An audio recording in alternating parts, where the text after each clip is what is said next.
Aujourd'hui, petite vidéo détente où on va aborder le sujet de l'évolution du dropshipping en 2025. Pour que tu puisses en fait apprendre de mon expérience personnelle et de mon entourage dans l'industrie du e-commerce pour pouvoir te préparer et faire les choses correctement. Donc si tu es ready, la vidéo commence tout de suite. Alors pour commencer la vidéo, juste te partager quelques chiffres. Alors sur les 90 derniers jours, on a fait 356 998 € de chiffre d'affaires. Et pourquoi je te montre ces chiffres? C'est juste pour te montrer que je suis bel et bien un e-commerçant, surtout pour ceux qui ne me connaissent pas. Je gagne ma vie grâce à ça. J'habite en Thaïlande, je suis expatrié. J'ai mon équipe en Thaïlande aussi, donc dans la même ville que moi, on a des bureaux. Donc tout ça pour dire que ça fait maintenant, je crois 7 ans que je fais du e-commerce, que j'ai fait du dropshipping, j'ai essayé plusieurs business models en ligne et aujourd'hui je suis là pour te partager un peu de mon expérience et les choses que je sais pour t'aider en 2025. Alors on va commencer tout de suite avec les changements du dropshipping. Alors ce qu'il faut savoir avant tout, c'est que le dropshipping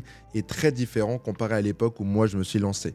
Alors personnellement je me suis lancé en 2017, fin 2017, donc à cette époque-là, vraiment, c'était un monde différent. Les challenges qu'on peut connaître aujourd'hui dans l'e-commerce étaient quasi inexistants. C'est pas pour dire que c'était super facile et qu'il n'y avait pas de galère, tout simplement. Il y en avait et il fallait quand même être déterminé pour réussir, mais c'était quand même pas mal plus simple. Pourquoi c'était plus simple? Car en fait, tu pouvais vraiment juste te focus sur faire des ventes. Donc, tu te focusais sur faire des ventes, le marketing, etc., créer un beau site, n'importe quoi. Et ça pouvait fonctionner. Aujourd'hui, c'est très différent parce qu'aujourd'hui, on a les processeurs de paiement qui sont beaucoup plus rigoureux et exigeants par rapport à ce que toi, tu dois avoir. Donc, toi, tu dois être beaucoup plus professionnel, tu dois avoir une entreprise. Si tu n'as pas d'ancienneté, c'est un peu plus compliqué. C'est très facile de se faire bannir, surtout si tu commences à faire des chiffres assez rapidement. Donc, il faut savoir que en fait, tu as des challenges au-delà de juste savoir faire des ventes. Tu as aussi les plateformes publicitaires, pareil, qui sont beaucoup plus exigeants. Tu dois veiller à vraiment respecter les codes de Facebook si tu veux ne pas te faire ban. Donc il y a toutes ces choses-là à prendre en considération. Alors que moi, à mon époque, vraiment, j'avais pas d'entreprise. Tu pouvais créer un Stripe comme ça, sans aucune galère. Les blocages Facebook, on n'en entendait pas du tout parler. C'était un truc assez rare, on va dire. Même si intuitivement, tu vas te dire « Ah ouais, pour réussir en e-commerce, il faut que je sois bon en marketing, il faut que je trouve le bon produit, la bonne offre. » En fait, il y a toutes ces galères en fait, qui sont un peu autour de ça, auxquelles tu vas pas forcément faire attention lorsque tu débutes, mais qui sont bel et bien présents. Alors pour te citer quelques problèmes et quelque chose qui ont changé durant ces années, c'est par exemple les coûts publicitaires qui ont pas mal augmenté. On a aussi du coup les blocages Facebook, comme je t'ai dit, mais parmi ça, on a aussi le score de page. Donc le score de page, ça c'est quelque chose aussi. En gros, il faut que tu veilles à satisfaire tes clients pour avoir un bon score de page. Car si ton score de page, je crois que s'il descend en dessous de 2, je ne sais pas si ça a changé ou pas, ils font pas mal de changements. Si ça descend en dessous de 2, tu seras directement bloqué aussi, tu pourras plus puber. Mais donc, dans quelle direction va le e-commerce en 2025? Alors moi, je pense qu'aujourd'hui, c'est assez difficile de se lancer en e-commerce. C'est pas comme avant où n'importe qui avait un peu de déter et de persévérance pouvait réussir en e-commerce. Je dis pas que tu ne peux pas réussir, surtout si tu débutes.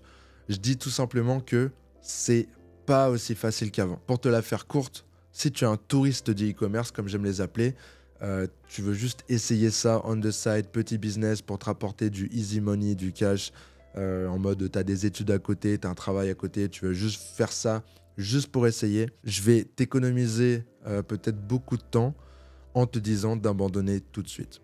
Et je sais que ça peut paraître radical, mais la vérité c'est que ça sert à rien parce que ta chance de réussite est très minime. Si tu fais ça on the side, tu veux juste te faire un peu d'argent, tu penses que là en lançant quelques boutiques tu vas réussir, tu vas peut-être réussir à générer quelques centaines d'euros, mais ça ne vaudra pas tout le temps que tu vas devoir investir et surtout tout l'argent que tu vas investir par exemple dans la formation, dans Shopify, dans toutes ces apps, dans tous ces trucs, etc.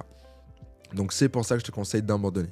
Par contre, si tu aimes le e-commerce, que tu as vraiment envie de réussir là-dedans, que tu es vraiment déter et que tu es prêt à faire des sacrifices et à te concentrer à 100% dessus le plus vite possible, donc même si tu fais des études ou que tu as un travail ou quoi et que tu veux faire du e-commerce à côté, c'est possible, mais il faut que tu sois prêt à basculer à 100% dedans si tu veux vraiment réussir là-dedans et si tu as des grandes ambitions là-dedans. Il faut que tu puisses te mettre à 100% dedans assez rapidement. Donc si toi tu fais partie de ces personnes-là où tu n'es pas un touriste, tu penses vraiment que tu veux faire ça sur le long terme et pas juste pendant 2-3 mois ou juste lancer une boutique histoire d'essayer, là à ce moment-là, je te dis fonce car ce sera jamais un meilleur moment que maintenant pour commencer, comme d'habitude. Alors certes, c'est plus difficile qu'avant, mais c'est aussi plus facile que demain.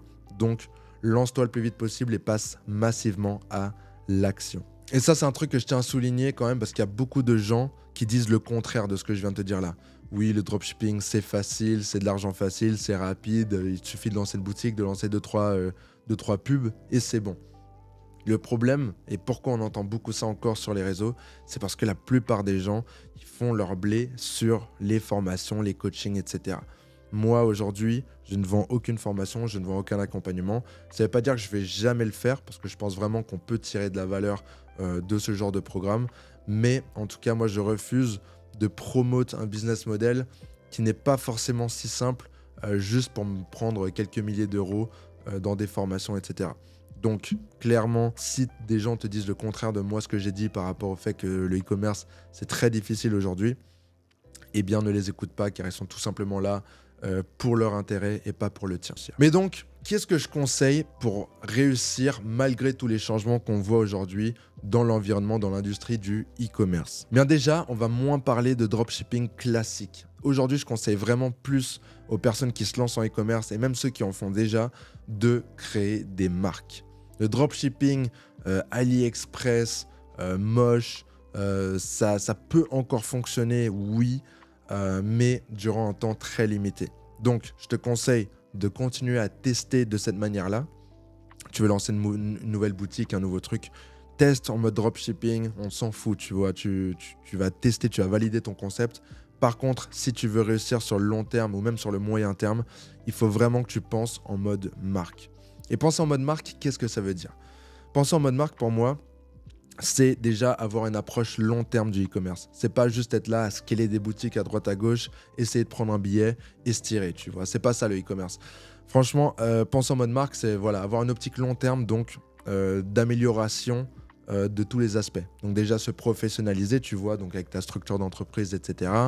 Avoir une petite équipe, bon ça dépend que de toi. Si tu veux travailler 70 heures par semaine, voire plus, tu peux tout faire toi-même, bien sûr. Moi, je conseille quand même de penser en mode expansion, en mode création d'équipe, même si elle est virtuelle. Moi, j'ai des bureaux avec une vraie équipe, mais tu peux très bien le faire avec des assistants virtuels, par exemple, des freelances. C'est aussi, du coup, satisfaire tes clients. Qui dit long terme, qui dit marque, dit aussi des clients satisfaits. Aujourd'hui, nous, on est à 4.5 sur Trustpilot avec ma marque. Et ça nous aide aussi à générer plus de ventes. Donc, pense à satisfaire tes clients, pense à travailler les systèmes avec ton argent, à développer une bonne communication avec la Chine pour pouvoir améliorer ton produit, tes délais de livraison, etc. Tout ça, c'est des choses qui sont très importantes et auxquelles tu ne devrais pas forcément te pencher dessus si tu te lances aujourd'hui en e-commerce. Mais si tu fais déjà du e-commerce ou que tu comptes en faire sur le long terme, comme je disais précédemment, clairement, c'est l'optique qu'il faut avoir. Et à côté de ça, tu as aussi le développement de produits. Donc, par exemple, tu vas réussir avec un produit. Après, il s'agit aussi de penser à pouvoir l'améliorer, que ce soit dans le packaging, mais aussi que ce soit... tu peux très bien travailler avec la Chine, avec les usines, pour avoir ton produit à toi développé. Donc, je ne te conseille pas de créer un produit de A à Z, bien sûr. Mais par exemple, tu vas vendre, je sais pas, un produit électronique, par exemple. Tu vas essayer de trouver les défauts qu'il a. Une fois que tu le vends, tu vas prendre du retour client et le retour des concurrents. Et tu vas pouvoir tout simplement l'améliorer en fonction de ce que tu reçois comme feedback. Comme ça, tu peux vraiment avoir un meilleur produit, avoir des clients qui sont plus satisfaits. Donc, il y a tout qui fonctionne ensemble, en fait, une fois que tu es dans cet aspect long terme de création de marque. En plus, un truc auquel on ne parle vraiment pas dans le monde du e-commerce et aussi dans le monde du business en ligne de manière générale, c'est pas très sexy, mais c'est l'effet cumulé du travail. Quand tu as une marque, un projet sur le long terme, tu bénéficies de l'effet cumulé. Et ça, c'est quelque chose qui te permet vraiment d'exploser en business. Par exemple, moi, aujourd'hui, ma boutique, elle a peut-être 3-4 ans. Aujourd'hui, on arrive à faire 1500 euros de chiffre d'affaires par jour, minimum. Et je dis pas que... Et je m'en vante pas non plus. C'est même, pour moi, ça représente pas beaucoup comme chiffre d'affaires, mais c'est juste qu'on a atteint un stade où en fait, on va pas descendre en dessous de ça. Et quand on va faire nos mois Q4, etc., on va vraiment exploser. Tu vois, c'est comme une boule de neige, tu vas la lancer, elle est toute petite, mais à force, elle va devenir de plus en plus grosse. C'est la même chose avec le e-commerce et n'importe quel business de manière générale. Mais c'est pour ça, travailler un business sur le long terme, c'est c'est la voie à suivre pour moi. Quand tu crées ta marque sur le long terme, tu vas aussi baigner plus longtemps dans l'industrie dans laquelle tu es, donc dans ta niche. Donc ça aussi, ça va t'offrir un avantage compétitif par rapport à tes concurrents, car vu que tu vas baigner plus dedans dans cet environnement-là, tu vas aussi avoir plus de connaissances et tu vas mieux connaître tes clients. Et ça, c'est super puissant aussi. Par exemple, si tu vends, tu es dans la niche des animaux, eh bien, tu vas vraiment connaître ton avatar client, donc ta cible. Tu vas pouvoir mieux leur parler. Tu vas mieux connaître aussi les problèmes que tu peux résoudre dans cette niche. Donc, tout ça pour dire qu'il y a énormément d'avantages aussi juste à baigner dans un milieu, dans une niche pendant longtemps. Et ça va t'offrir des avantages par rapport à la concurrence. Ça, c'est un avantage qu'on n'a vraiment pas lorsqu'on fait du dropshipping classique parce que tout est fast. Tu vois, tu essaies juste d'aller vite, de scaler le plus vite possible et après, voilà, ça se casse la gueule, tu passes au next projet. Maintenant, vraiment, la création de marque, ça va te permettre d'avoir toutes ces choses-là et ça fait une big différence. Et la dernière chose dont tu bénéficies avec ce modèle, c'est vraiment une plus grande stabilité financière. Et cette stabilité-là, c'est vraiment ça qui va te permettre de quitter ton travail, d'avoir plus de sérénité au quotidien, d'avoir plus de liberté aussi et de savoir à quoi t'attendre parce que tout simplement, t'as pas les up and down. Tu les auras quand même, c'est sûr. Mais quand tu fais du dropshipping ou quand tu fais du business où tu essaies de scaler vite et tout, en fait, souvent, tu as des gros up et des gros down. Déjà, émotionnellement, c'est très difficile. Mais même si tu arrives à générer des grosses sommes des fois, le problème, c'est que tu n'es jamais certain. Donc, émotionnellement, c'est difficile. Mais même, ça te procure pas une stabilité financière au quotidien dans laquelle tu pourrais avoir confiance de déménager dans un autre pays, par exemple, ou de faire des choses comme ça. Donc, c'est aussi ça un point pour moi qui est très important, c'est d'avoir une stabilité dans ton business et c'est quelque chose que créer une marque en e-commerce pourra t'offrir, alors que faire du dropshipping, tout simplement, ne pourrait pas vraiment t'offrir. J'ai aussi envie de te partager une autre chose que tu dois absolument mettre en place en 2025 afin de réussir en e-commerce et ça, c'est d'avoir une plus grande marge brute. Donc, pour te donner un peu un exemple, moi, avec ma boutique actuelle, on a des marges qui sont assez fines. Donc, on vend des produits entre 30 et 40 euros.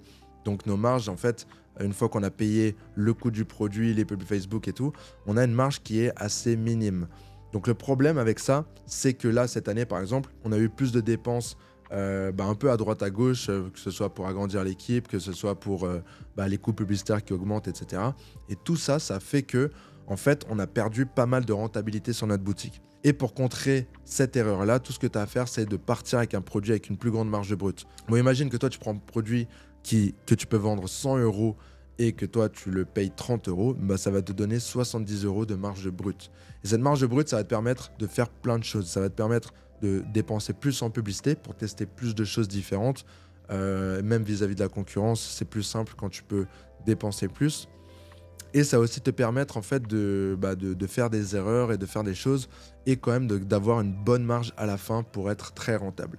Et ça, c'est quelque chose que j'ai pas assez fait et que j'essaye de mettre en place dans la nouvelle boutique que je suis en train de créer. Je ne vais pas trop en parler dans cette vidéo, mais dans les prochaines vidéos, je vais sûrement parler de ça, de ma nouvelle boutique et de mon nouveau projet e-commerce. Mais en tout cas, c'est quelque chose que je te conseille de faire. De ne pas vendre ces petits gadgets TikTok, ces petites babioles, trucs, et de vraiment trouver un bon produit avec une bonne marge brute. Le truc avec les produits pas chers, c'est que c'est souvent ce qu'on voit énormément sur TikTok. Et TikTok, si toi tu fais de la recherche produit comme moi, on passe beaucoup de temps sur TikTok à faire de la recherche produit. Et le problème, justement, c'est que tu tombes sur tous ces petits gadgets qui coûtent pas cher et tu te dis, ah ouais, c'est une super idée, ça a fait des centaines de milliers de likes, je vais lancer ça. Et c'est pas forcément une mauvaise idée, mais sur le long terme, c'est pas ce qui va t'aider à faire énormément d'argent, tout simplement par rapport aux contraintes que ça peut t'offrir.